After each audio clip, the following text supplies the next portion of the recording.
This has Spurs fans fired up as Devin Vassell has been stepping up his game recently, but there's one interesting statistic that puts it into a bit of a question. We have to dive into that, plus a major update on Victor Wembanyama's injury as Bismack Biyombo reveals a key detail that we haven't heard about yet. We gotta break all of this down coming up on this episode of Spurs Digest. But first, Keenan, my March Madness bracket is busted. Is yours? Mine's absolutely done. I think everyone's is done. Everyone's is done because look, that's what happens every year. But thank goodness, not all is lost because we, as you guys know, are in partnership with Hot Takes for a March Madness bracket. It is completely free to sign up, and there's a new round out for the Sweet 16. You just download the Hot Takes app, click the March Madness banner, click groups, join the Digest Media pool. There's instructions down below, and it's a much smaller pool of players, and there's still over $25,000 in prizes to win. You have a real chance to get it, so scan the QR code, download the app in the link below, use the code, all caps, Digest. And Keenan, we've been having a ton of fun with this. Again, completely free to sign up, zero risk to you. There's a new round, new round right now after the Sweet 6, or before the Sweet 16, a new one before the Elite 8. Like, there's no better time now than to go in and still have a chance to win money. I mean, and now you can get the fact of everybody was worried about, oh, what Cinderella is going to be here? Nope, don't worry about it, guys. Just pick the best team to go win. Go pick Duke, go pick Cooper Flag, and go get yourself some money. Go there. Don't worry about anything else. Now just go out there and enjoy some basketball because it's great basketball coming up. It's starting tomorrow. Absolutely. Get Conkin up with a future Spur or Cooper Flag, the future Spur. Capture the flag season. Download the Hot Takes app down below. Keenan, we got to dive into this video. There's a lot to talk about, but we got to start out with a little quote from Bismack Biyombo as he revealed some details about Wembanyama's injury here. We're going to pop it up here, and I do speak French for you French viewers. I know, I think 5 or 10% of you are there, et on espère bien qu'il récupère le plus tôt possible avec l'opération qu'il vient de faire. Basically saying, we hope he recovers as soon as possible with the operation he just had. Now, this is actually really interesting, Keenan, because we had heard that there was an operation, probably likely, but now this is basically confirmation. Wemby had surgery. Now, the exact type of surgery, I'm not exactly sure. I know Dr. Brian Sutterer said it might have been thoracic outlet surgery. We have some speculation that it's just to get rid of the blood clot, but to hear this, I think is good news for me because we know now Fox taking care of his injury, taking care of his surgery, be good for the season. Wemby has had his surgery. He's still around the team. He'll be ready to go soon, probably on blood thinners right now. Didn't expect this news to be sort of broken, I guess, in a way by Biyombo, but I'm pretty happy to hear it. Happy to hear it too, because typically when it comes to like surgery, that means they've diagnosed the problem. They're trying to solve the problem. When you're in that weight of, I don't know what this is, okay, now you're just speculating. But the fact that there's surgery, a complete surgery, you're like, okay, this guy had a problem. They figured out the problem, diagnosed it, and they're now working to get rid of it. It lends to think that, okay, he is going to be on time and should be able to get back at the start of next season, which is all what we hope. Yeah, absolutely. I'm also realizing I spelled Biyombo's name Bitombo on the bottom, but you know what? You can excuse that, right? That's okay. It's a Bismack Bitombo. Biyombo and Dikembe Mutombo together? Oh, dude. Okay. Well, I mean, look, he's basically Mutombo light sometimes with those block shots. I mean, Biyombo's been great, but yeah, no, I mean, right now, the Spurs look like they definitely need Wemby. I mean, that's no surprise that I'm even saying that. But again, the idea that they'll be back fully healthy for next season is great. Maybe a little question here before we move on to the other stuff. The very interesting Devin Vassell stuff I want to talk about. Do you see a world where Biyombo's still on this team next year? With the rise of Sandro, I'm not so certain. I don't think Biyombo really has a role with Wemby back, but hey, I mean, look, he's a guy, he's not French himself. He's from the Congo, but still, I mean, he speaks French. It's cool. He's been playing a good role for the team so far. Do you see a world where he comes back, or do you think this is just kind of a one and done? I'm thinking more one and done because you've obviously got Mahmoud there in this, and then also you've got Bassey, who has been, I believe, been in and out of the lineup throughout this year. But you've got two guys there who can participate at a high level for the San Antonio Spurs coming off the bench, obviously with Wemby there. And then you got to think too, because he would kind of play in the forward sometimes or push someone else to the forward. You still have Sochan, depending on what they're doing next year. You got Barnes, and then whatever this draft pick is, we think it's probably going to be a forward, maybe guard help. But I mean, at the same time, we don't really need guard help with so many guards, but just depends what Chris Paul does.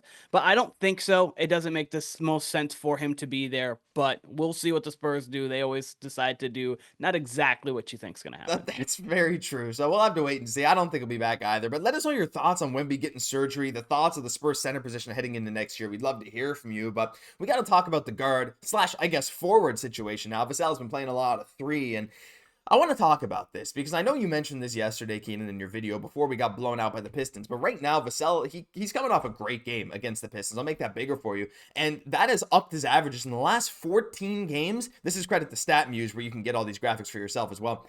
19.8 points, 5.5 rebounds, 3.4 assists in his last 14 games, shooting 48.6% from the field. And it's not just him. Stephon Castle's putting up almost identical stats. So Castle's just someone I want to highlight because I love Stephon Castle. You love Stephon Castle. We all love him. The Rookie of the Year favorite right now. But it's really Vassell that I want to talk about because we'll talk about a bit in a second of that little thing I mentioned earlier that puts some of these stats into doubt. But Keenan, like, how great has it been to see Vassell finally get his footing, I guess, after that foot injury, right? Coming back from that, be able to be that 20 point per game scorer again.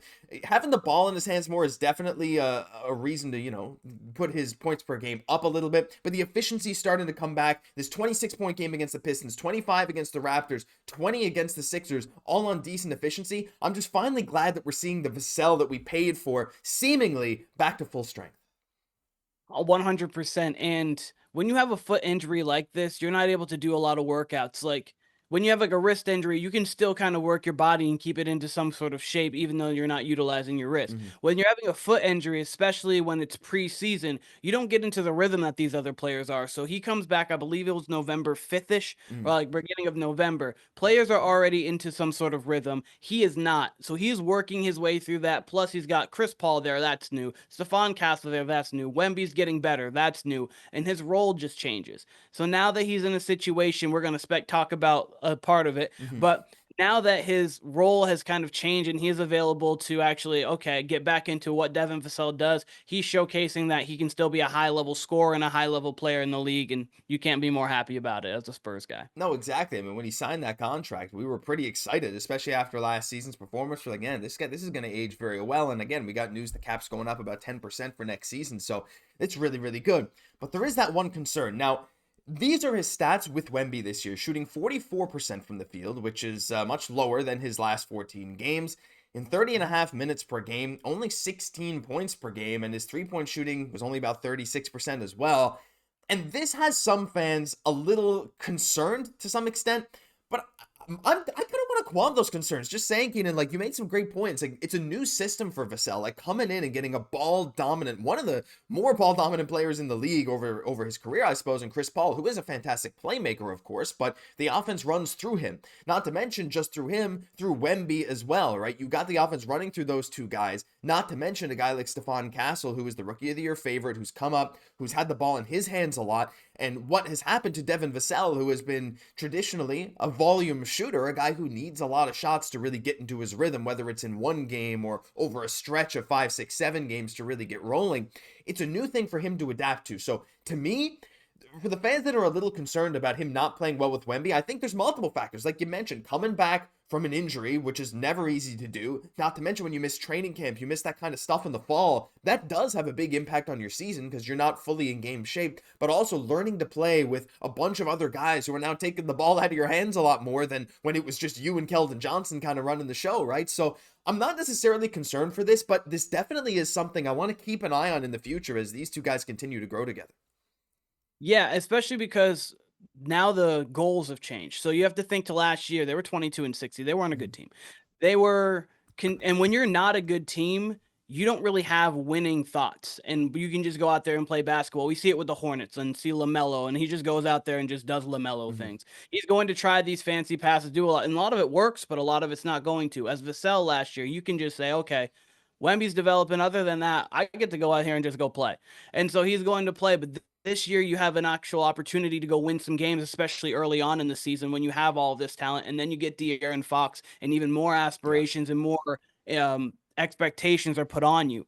And then you can see kind of the switch. Wemby's out, De'Aaron Fox is out, and he goes there. You have to also remember, too, we didn't even mention his name. Harrison Barnes is a guy who needs some shots, too. He can shoot from the corner. He's a guy who needs some shots. And then the last but not least thing, Gregg Popovich isn't there.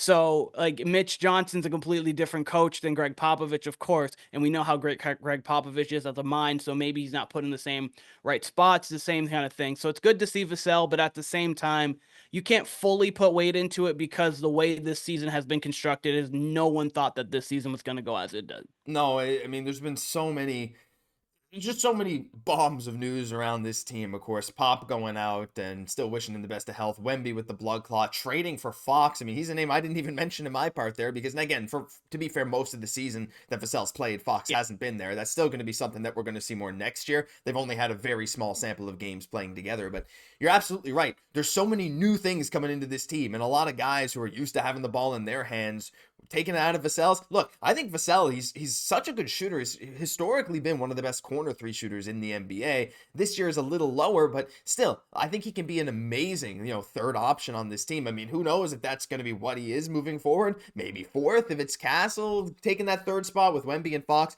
It's yet to be seen, but we'd love to know your guys' thoughts on Vassell's situation with Wemby, without Wemby. What are your thoughts on him? Let us know down below. But that'll do it for this episode of Spurs Digest. If you enjoyed, leave a like, comment, subscribe to the channel, guys. We're pushing for 7,000, 7,500. We want to up those sub numbers. And if you're a real one, you made it this far in the video, just check if you're subscribed, because statistically, you actually aren't. I'm Josh Gosse, my co-host, Keenan Warner. We'll catch you in the next one.